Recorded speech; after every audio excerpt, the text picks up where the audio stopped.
So the sort of piece of advice that really resonated for me is it was described in two different ways, but either there's no wrong career choice or making a decision, including not making a decision, is making a decision. And I know that sounded like really ridiculous, but basically, your decision to not make a change is also a decision. Mm, So as you think about, should I turn left or should I turn right?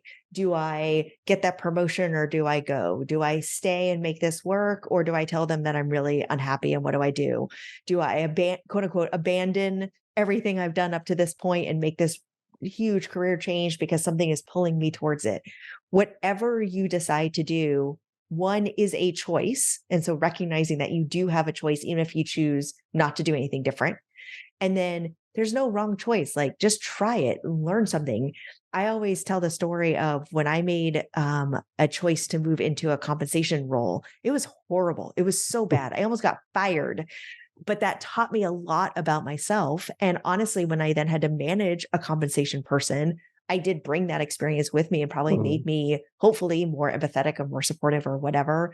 It also helped me realize I didn't want to do that kind of work and I wanted to do more career development work instead. So recognizing you have a choice no matter what, even if that means staying or not making a change. And then if you do decide to do something different, whether it works or not, it's still worth trying because it will get you on that path to something else, whatever you learn from that situation. Hi, Shine at Work team. It's Danielle Doolin, communications professional and career and finance writer. Congratulations on 100 episodes. What an amazing accomplishment. That's so exciting.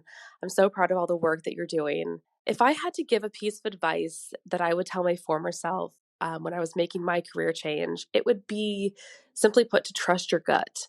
Because when you're going through a career change or even considering going through a career change, you're going to hear a lot of opinions and a lot of advice from a lot of different people and places. You're going to Google a lot of things on the internet and you're going to read a lot. But at the end of the day, you need to listen to your own intuition and trust your gut. You'll know when it's the right time to make a move or when it's time to make a change.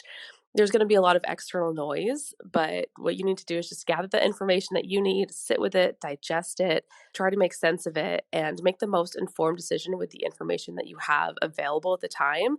And 9 times out of 10, your gut instinct is usually right. So tune out the noise and do what's best for you because at the end of the day, what's important is that you can lay your head on your pillow and be happy and content with the choices that you're making, and knowing that it is the right one for you at the current moment and where you are in your career. So trust your gut.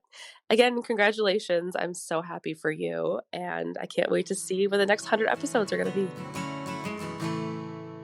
So before we move on to the second question, what do you wish you knew, Mr. Dankar, in your career that you know now?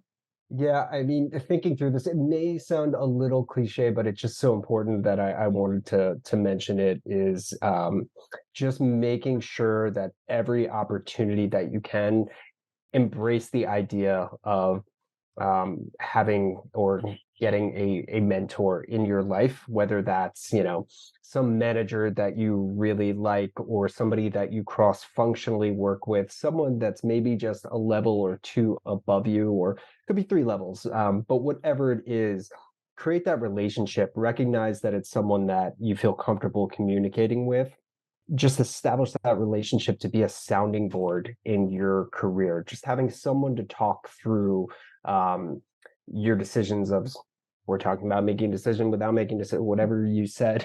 um, just having those people in your life that can be a sounding board through some of the big decisions that you make throughout your career is monumental, and is super helpful just to again not feel like you're making a decision in a vacuum or you're alone.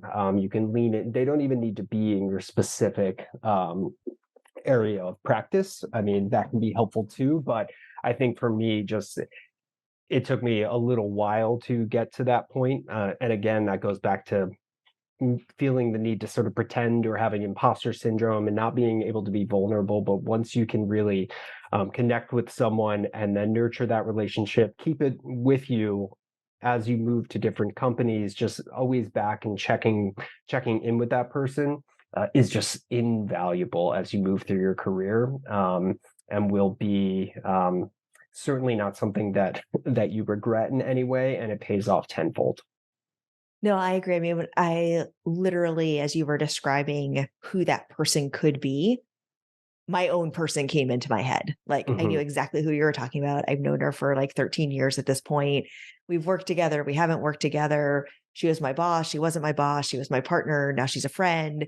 And she's absolutely the person I go to when I am trying to figure out, is this the right move? What do you think? Am I just having a bad day? I think this is a good thing. Am I blinded by something?